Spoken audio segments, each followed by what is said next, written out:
NASCAR Coast to Coast rolling in on this Thursday, October 2nd. We're in the month of October already. Who are we kidding? Time is flying by. Well, we've got a great show for you coming up, including all things about Martinsville. We now have two-time Valley Star Credit Union 300 champion Landon Pembelton joining us here this week. We're going to talk about the big win, his plans for the future, and going toe-to-toe against the legend Lee Pulliam. Plus, a late model superstar hanging up the helmet for a little bit after an injury a couple of weeks ago. We'll tell you who that is and when he possibly could return to racing. And we'll get you set for a title fight with the ARCA Menard Series, as well as we start wrapping up the NASCAR Weekly Series for several other different tracks. That's all coming up next here on NASCAR Coast to Coast, and it starts right now.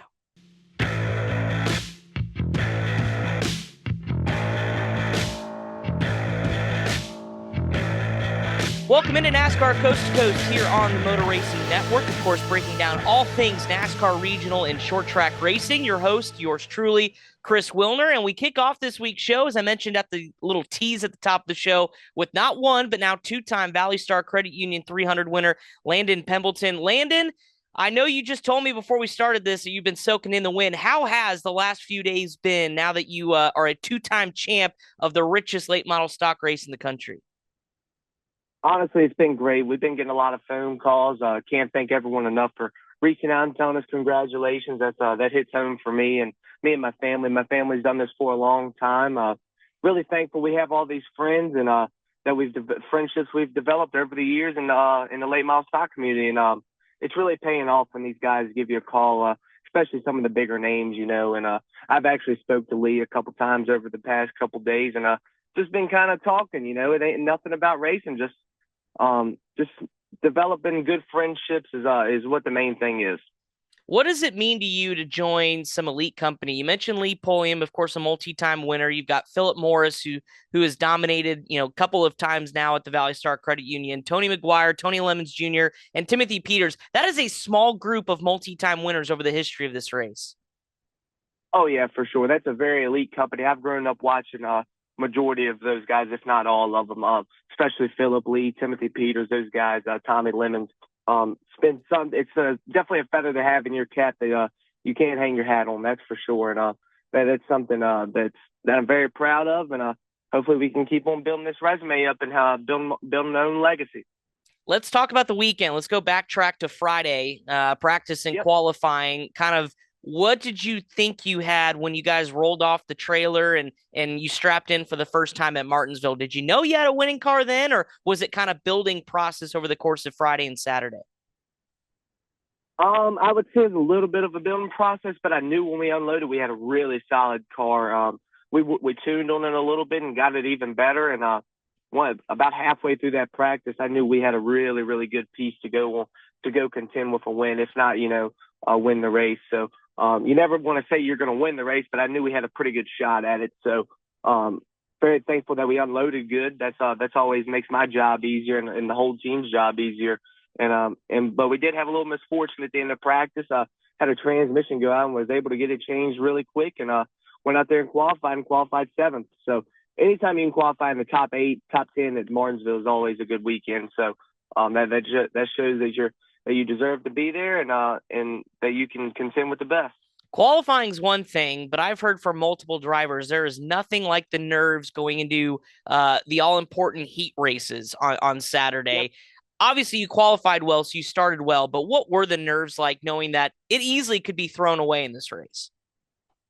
Honestly, I think I was a lot more nervous for qualifying than I was anything, just because we had changed the transmission, but definitely having some nerves before that heat race. I felt like we had a really solid car. I knew the 77, Trevor Ward, was going to be good. He was in our heat race. I'd raced around him all year. We had, honestly, a really solid heat race. We didn't have one caution in ours, and went straight through. No one tore anything up, and we raced, and that's always very thankful to have, especially at Martinsville in a heat race. Heat races are pretty chaotic at Martinsville, at least for the past, ever since they've always done the Valley Star Credit Union 300. And thankfully, the last couple of years, the heat races I've been in haven't been too bad. So that's all I can ask for, is not tearing anything up and just making the main event. I was going to say, we at the Motor Racing Network have covered a few of the Valley Star Credit Union 300s in the past, and heat races have typically been just calamity corner wherever you look. Turn one, turn three, doesn't matter. There's always somebody with tempers flaring. I think I did see somebody get into a little bit of a scuffle there after one of the heat races, but glad yours went well. So let's talk about the feature event that night. Obviously, things started well for you. Let's just fast forward to the end. Obviously, you've got one of the legends in Lee Pulliam. Jared Fryer's Yep. there as well. What's going through your mind on the last restart of how you're going to hold these two off? Honestly, I wouldn't have rather raced with two other guys. Jared Fryer, his stats speak for himself. He was been very, very every time he's raced a late model stock car this year, he's finished inside the top 3 or 4. So and Lee Pulliam, his resume speaks for itself. I don't have nothing to say there. I mean, his stats speak for itself. So I was looking forward to it. I knew it was going to be a tough battle, honestly. And before that last caution came out, I honestly thought we were going to be running second that night. And that's kind of the Lord blessed us with a caution, and we were able to go to war on that last restart, not tear anything up, but get a little physical with each other, move each other around a little bit, and that's all fun when it comes to late model stock. That's what late model stock cars are about. I know Lee Pulliam had mentored you in the past, so knowing that he was going to race you for the win, do you understand how he was going to race you? Maybe thinking he's not going to dump me, but he's going to race me really hard. How did you kind of approach knowing who was behind you? I knew he was going to give me a shot. Anytime that you have Lee pull you behind you, anytime like those guys, they know what it means to bring home a clock, and the clock's the biggest thing you can get. And the check, 32,000. Everything that just goes into the atmosphere in that event, it's unlike anything else in life. Especially for a guy that's raced local short track racing for a long time. And I knew he was going to try and get it as hard as he could, but he wasn't going to tear me up. And I knew we were going to race hard, and it came down to the start finish line, and we were able to get him by just 200. So it was very, very close, a little too close for comfort, but very thankful we came out on top. But either way, it put on a good show for the fans. I know they were going nuts there at the end of that one. You mentioned, growing up, obviously in Virginia, you've raced locally, running at South Yep. Boston. What does this race mean for you specifically as somebody who grew up just down the road? Oh, that's it. That's what it all means to me. Right there is what you just said. Growing up right down the road, and it's very. I'm very thankful to be able to at least have one clock, but to have two, it really, really, really a huge deal for me and my dad. My dad raced locally at South Boston. He's raced since the early 2000s. So to be able to me and him to keep on racing and doing what we love to do, and go out there and win the biggest race of the year, it's honestly ecstatic, and it's something that I would ever believe I would have done. But now we've got two of them, and just going to keep on soaking it in. I feel like this second one has made me soak in the first one a little bit more, honestly, and just kind of showed me how big of a deal it is to win a clock. Well, I read somewhere too that you're getting ready to move out of the house. You're a young man getting ready to Yeah. move on to your own thing. So I'm assuming the first clock's going to stay with the parents. So where's this second clock going to go? In your new digs? I'm hoping it comes with me. My dad, he's kind of a little sketchy about it, but he's gonna keep the. He actually left it up to me which one I wanted to take. So, and then he asked me which one I would rather take, and I said honestly, they both have the same meaning, but they have different stories to each of them. So, the first one came a little bit easier than the second one did, but the second one you beat one of the greatest of all time in late model stock car racing. So, either one to me, it doesn't even matter. A clock's a clock to me, and that's kind of where we're at. And hopefully, I can at least bring one of them with me. I think I've got him on the bandwagon of getting it to come with me. How much have you grown as a driver between that first win in 2021 to now? Honestly, I feel like I've grown a ton as a driver and as a person. I feel like I'm more mature. I feel like I was able to tackle the media well, and I feel like it's the first year I won it. I didn't kind of fully understand the extent of what I had done, and going into this year, I feel like I've developed as a lot as a driver, and a lot as a person as well. I was able to shake hands, give a lot of hugs to a lot of people, and that just means a lot to me. And a lot of guys in the short track community is very, very supportive of each other, and I'm very thankful for that. And to end it in that fashion makes it even better for me. How pivotal this year was your partnership with Arnis Race Cars? Obviously, the win at Martinsville is huge, but your season at South Boston was really stellar as well, finishing third in the championship. So, talk to me about just that partnership and what that's done for your race team in general. Honestly, we honestly made it through the first couple months of the year. We struggled a little bit, just a little bit of communication error.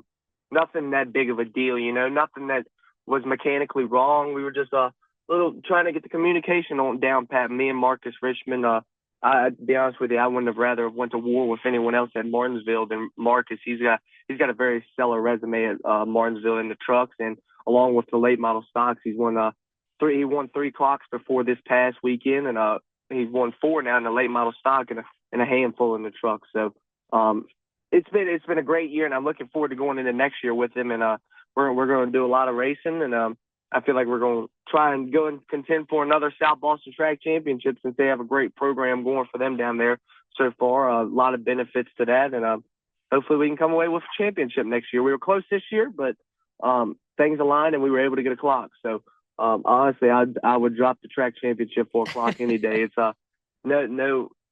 it's no other feeling than getting a clock. I think if you ask Peyton Sellers and Trevor Ward, who are the other two you're going against that track championship, they may feel the same as well, just the importance Right. of that Martinsville clock. I got to ask you, too, in 2021, after you won at Martinsville, kind of opened the door for you. You ran some part-time ARCA stuff with Venturini. There were some doors that swung open. 4 years later, as a late model stock veteran and now winning your second one, do you have a desire to get back to maybe trying the next level, or where are you at in your career? Honestly, there is a desire to do that, but I want to do it if the opportunity's right, and I don't want to. Our family doesn't come from a lot of money, and we enjoy the late model stock cars is where our heart enjoys at. But if any opportunity ever does arise, I always want to be there to pounce on it for sure. And I feel like everybody else in the late model stock community would say the same. The end goal is to always want to be racing for a living, and I feel a little differently about that.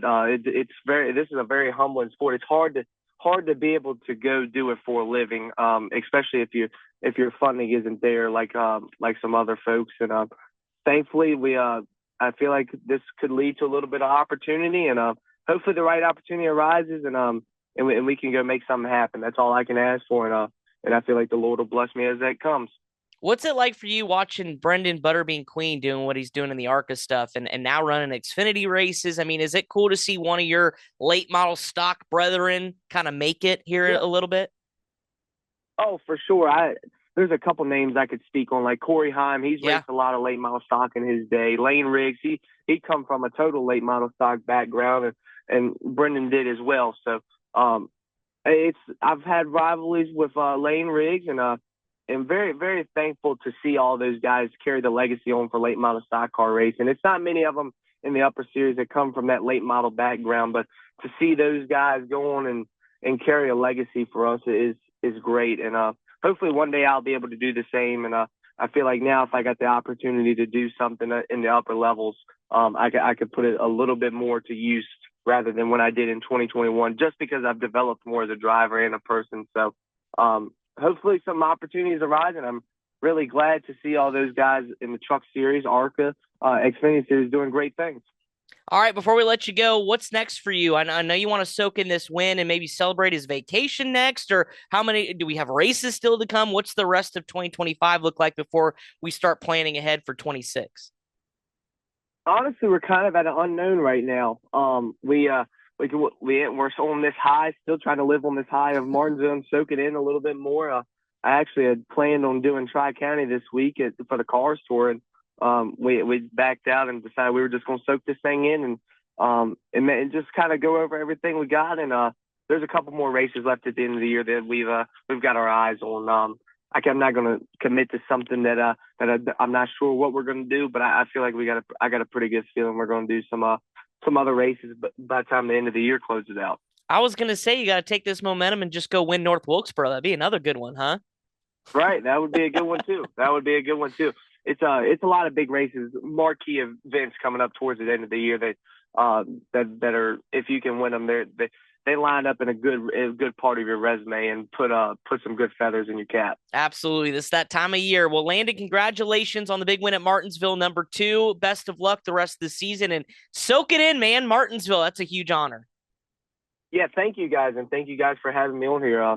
I can't thank you all enough, and can't thank everyone for their support. Absolutely. We'll chat with you down the road. Landon Pembelton, your two-time Valley Star Credit Union 300 winner over the weekend at Martinsville. Still a lot to come here on NASCAR Coast to Coast. We'll recap some of the big events over the weekend as well and look ahead, plus a lot of news and notes in the world of short track racing. We'll catch you up on all of that coming up next here on NASCAR Coast to Coast on MRN. 3, 2, 1, start your engine!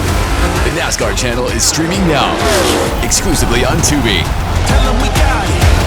Go deeper into NASCAR with 24/7 news, documentaries, and explore the vault of timeless NASCAR stories and unforgettable races. From crushing defeats to the thrill of victory. Go, baby! The NASCAR channel, always on, always free. Only on Tubi.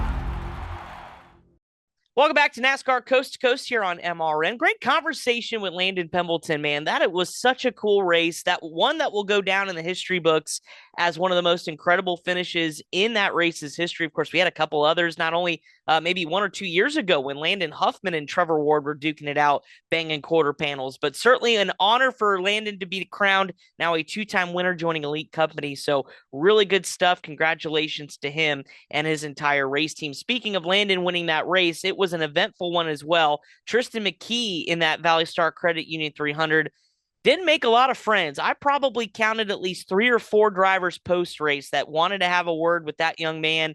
Certainly this race always tempers flair a little bit. You're going to get roughed up. That's just the nature of Martinsville, but certainly didn't do himself any favors. So the young Tristan McKee, of course, has made waves in the ARCA Menard series as well as in the late model ranks. Going to be doing some learning here this week after that Valley Star Credit Union 300. Jared Fryer, of course, we talked about him with Landon finishing second. Andrew Grady, Parker Eatman, all round out the top 5 as well. Mentioned Lee Pulliam in there in that runner-up finish. So really good race. Another one in the books for the Valley Star Credit Union 300. I don't know how much you can get better than what we saw. Of course, we had to battle Mother Nature too as well. There were some delays in that as well. I was tuned in actually from Kansas over there with the MRN crew for NASCAR. So we were kind of tuned in to see what was going to happen. But whether or not, it was still a really, really strong finish to that race. And certainly going to look forward to what happens in the 2026 edition of that race. All right, the ARCA Menard series, I mentioned we were out there in Kansas. That kicked off our NASCAR weekend with the Reese's 150 on Friday night, and more of the same for Brendan Butterbean Queen. Win number 8 of the 2025 season has all but locked up his championship with the ARCA Menard series in his rookie campaign. All he has to do is show up at Toledo this weekend, start the car on the grid, and take the green flag, and he should be should crown your 2025 series champion. He had to survive 2 late restarts, and this is something I talked about with his crew chief, Steven Dawson, at the end of that race at Kansas. I said, your driver not only has been strong over the course of the race, but it's been these late race restarts when every opportunity to make a mistake presents itself, he's been able to capitalize. And it's part of growing in this sport. And Brendan Queen did it again, holding off Gio Ruggiero, who was the dominant car early running for Joe Gibbs Racing, but just couldn't match the restart speed that Brendan Queen had as he drove to victory on Friday night. Solid effort for Leland Honeyman. We talked about him a couple of weeks ago, getting the opportunity to run the 20 car for Venturini for the rest of the season after Lawless Allen couldn't finish the year. He had to start dead last on Friday night. Missed the driver's meeting, was out taking photos, and didn't realize that in the ARCA Menard series, there is a check-in book, and you have to check in at the driver's meeting. He didn't do so, had to start at the rear of the field, didn't matter. Was watching the final few laps with Big Bill Venturini up top of the pit box, and his driver Leland drove all the way back to a third-place finish. So a good rebound for him. Taylor Reimer also in the Venturini camp. Her second start of the year, finished 8th at Elko. Well, she got her first top 5 of her ARCA Menard series career out at Kansas Speedway with a 5th place finish. So really good effort for a couple event trainee drivers. One race to go in the 2025 season. I mentioned Toledo coming up this weekend. Brendan Queen just has to start to get the championship. Isabella Robusto also in the Rookie of the Year title fight. I believe she just has to start that race as well. So lots still to come for the ARCA Menard Series machines this weekend. ARCA West out at Madera for the Madera 150 presented by Madera Ford and West Coast Stock Car Motorsports Hall of Fame. 2 races left in their championship. It was Trevor Huddleston who sweeps the races at Madera for another win this season to pull away in the championship by 18 over Kyle Keller, who got his 4th runner-up finish of the season. He had to start 8th in a backup car, so really good rebound for Kyle as they go to the Las Vegas Bullring, Las Vegas NASCAR weekend on October the 10th. Some other weekends this weekend, under winners this weekend, that's a tongue twister. How about Dawson Sutton, the Truck Series regular for Rackley War, got a big win over the weekend, holding off Cole Butcher and preventing a Cole Butcher clean sweep of the Blizzard Series in the super late models down at Five Flags Speedway, a part of championship weekend. Cole Butcher did win the title for the Blizzard Series, and it's the final stop in the road to the Snowball Derby. So we kind of wrap things up down there in Florida at Pensacola. That race, again, coming up in December, the Snowflake 100 and the Snowball Derby all coming up. And a lot of drivers wanted to use that final race as a tune-up for that event. And the best one out of the bunch was Dawson Sutton. Spencer Davis won his second Alan Turner Pro Late Model feature event of the season in their season finale at Five Flags Speedway over the weekend, with Jake Finch capturing the Alan Turner title. And Johnny Clark, the legend, wins his 52nd career Pro All-Star Super Late Model Pro All-Star Super Late Model win, a career win of the year.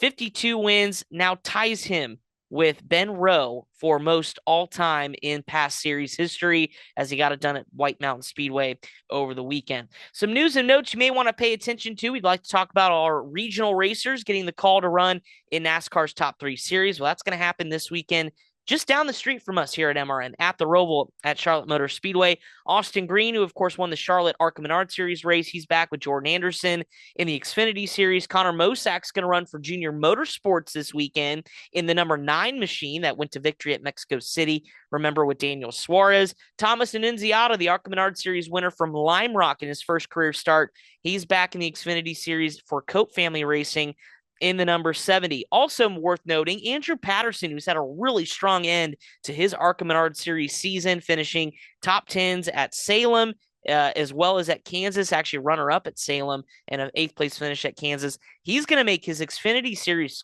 debut for Jordan Anderson Racing coming up this weekend in the 32 car. So really good opportunity for Andrew and all of our regional racers coming up at the Roval.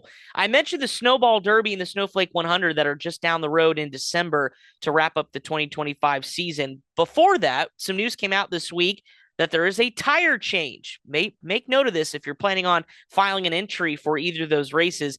The Hoosier tire will now be the F45 tire that has been decided upon by leadership and those down at Pensacola's Five Flags Speedway.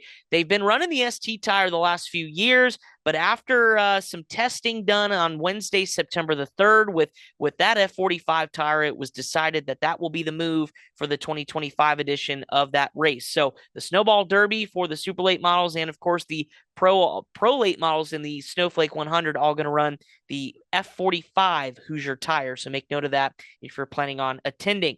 And I mentioned at the top of the show, there was a late model driver, a superstar that is, that has been befuddled with some injury this week and may have to take a little time out. That is Bubba Pollard. Bubba Pollard announced on social media this week, just before actually we recorded this show, that he broke a bone in his hand at the ASA Toledo race about a week or two ago. And it's kind of been discovered that it's causing him some issues. So he went in and had surgery this week on Tuesday. He wanted to go run the Blizzard Series event this past week at Five Flags, couldn't make it. So he's going to be on the sidelines for a couple of weeks while that hand heals up. Don't think it's going to affect anything as far as possibly the Winchester 400 and the All-American 400 still to come on the ASA Stars National Tour if he's going to enter those events. And obviously down the road, he should be fine for the Snowball Derby. But certainly if you're a Bubba Pollard fan, I know a lot of folks were waiting for him at Five Flags. was unable to make the trip. We wish him a speedy recovery after surgery on Tuesday for that injured bone in his hand. Some race previews coming up. Get your calendars ready. We're not done yet, although we are in the month of October. A lot of short track racing to come, including, of course, we mentioned our ARCA Menard Series championship finale at Toledo on Saturday afternoon. You can watch that race on FS2. Again, Butterbean Queen just has to start the race to clinch the title, looking for win number 9 on the season. I actually joked with him in Victory Lane at Kansas. I said, you win number 9 at Toledo, you might as well tell old Pinnacle Racing Group to bring a car out to Phoenix and try to go for 10 on the season. And he said that's not a bad idea. So I wonder if maybe that'll be in the cards for him when we get to Phoenix for the ARCA West Championship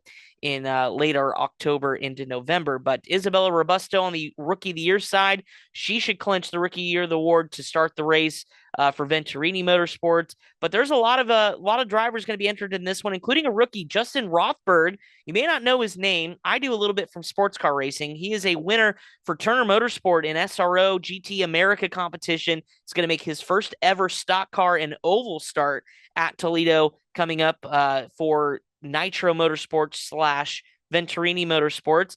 And Tristan McKee is also going to be back as well. So he's trying to go 2 for 2 in his ARCA Menard Series starts. Remember, he won back at Watkins Glen on debut. So a lot still to come. And of course, that'll be the final race for what we know as Venturini Motorsports, as right after that event, Nitro Motorsports will take over.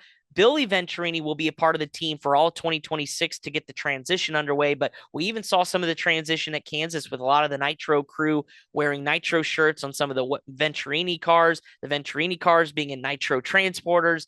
The transition is starting, and we talked to Big Bill Venturini on the pit box there at Kansas, starting to get emotional, but he said, I'm not done yet.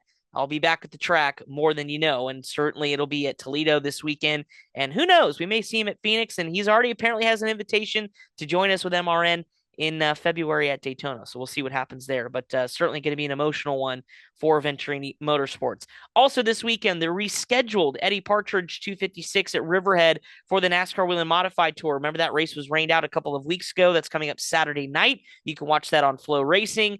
And it's all going to be eyes on Justin Bonsignor, who's closing back in the championship. Austin Beers just has 7 points going into their final 3 races on the schedule. Some big races coming up for them as well. But first is Riverhead, the final stop there on Long Island. Ron Silk back in this one could play spoiler as well as he looks to get another win at Riverhead Raceway. Loaded entry list in this one as well. Again, that race 8 o'clock on Saturday on Flow. We'll see how the championship plays out and if Austin Beers can maybe pull away or if Justin Bonsignor goes a 13th win at that iconic short track. Some other racing over the weekend, the ZMAX Cars Tour. We heard from Landon Pembelton thought about racing this weekend. He is not, but who is? Are your championship points leaders as they sit with 2 races remaining on the schedule for the late model stocks at Tri-County Speedway starting this weekend, October the 4th. Dale Jr. made the announcement he's going to enter that field, bringing back Sundrop. The last time he had Sundrop on his late model stock, he finished top 3 back, when was it, 2022 at North Wilkesboro. So Sundrop makes a return. Dale Jr. makes a return. Tri-County is going to be nuts with all the junior fans coming out to show out for their driver. Landon Lewis, though, in the championship, he leads Connor Hall by 18 in the late model stock. Ben Mayer on the pro late model side of things. They're also going to be doing double duty this weekend as well. He sits about 35 points up on Brandon Lopez. So that's going to be an interesting championship to follow with 2 races remaining. Reigning Hickory track champion Mike Bumgardner also got a ride this weekend as he aligns with Greg Marlowe, and the son of NASCAR Craftsman Truck Series crew chief Phil Gold. Matthew Gold's going to make his pro late model debut this weekend as well for the ZMAX Cars Tour. So all that going on Saturday, October the 4th. You can watch that race on Flow. The 63rd, Dave Moody's going to be very happy with this one. The 63rd Vermont Milk Bowl coming up this weekend as well, presented by Northfield Savings Bank, Saturday and Sunday. The toughest short track stock car race in the country is what it's dubbed at, and it is nuts. Vermont, the Thunder Bowl is insane for stock car racing. And when you have this big of an event, it's American Canadian Tour sanctioned. You're getting all the stars, including track champions, Caden Fisher that are going to be there, Derek Luchaki, who's currently leading the Kowicki driver development standings as well for that scholarship. All the big names in New England short track racing are going to show up for this one, because not only do you get a pretty nice sized check for winning the Milk Bowl, Well, milk's in the name. You get to kiss a cow. Who doesn't want to do that? Come on. So the Vermont Milk Bowl coming up this weekend out at Thunder Road at Barrie, Vermont's Thunder Road Speedway. It's going to be awesome this weekend. I think Dave Moody is actually going to make a trip up there as well. So if you're up there, say hi to Mr. Moody. Some weekly racing this weekend as well as we cap up the first part of the month of October. Friday night is championship night, Napa championship night at Stafford Speedway. Kyle Rickey will be on the mic one final time as they crown their series champions in all of their weekly divisions. Saturday, championship night at Langley Speedway as well, their first of two championship nights, as well as pro late models running at Nashville Fairgrounds Speedway. Sunday is Oxford Plains championship night as well out at Oxford Plains Speedway. MRN is off this weekend. As we sit on Roval weekend, our friends at the Performance Racing Network will have the call for this one. May make a venture down there as well and walk around the garage and say hi to folks as we are just in NASCAR's backyard down the street at Charlotte Motor Speedway. But of course, we'll be back in 2 weeks' time with Talladega as we get deep into the round of 8. For Landon Pembelton, our guest this week, and of course our producer, as always, Mr. Pat Jaggers, my name is Chris Wilner. Thank you for tuning in to NASCAR Coast to Coast here on MRN. Enjoy your weekend of short track racing, and early congratulations to all of our champions being crowned this week. And of course, we will talk about it all next time. Have a good one.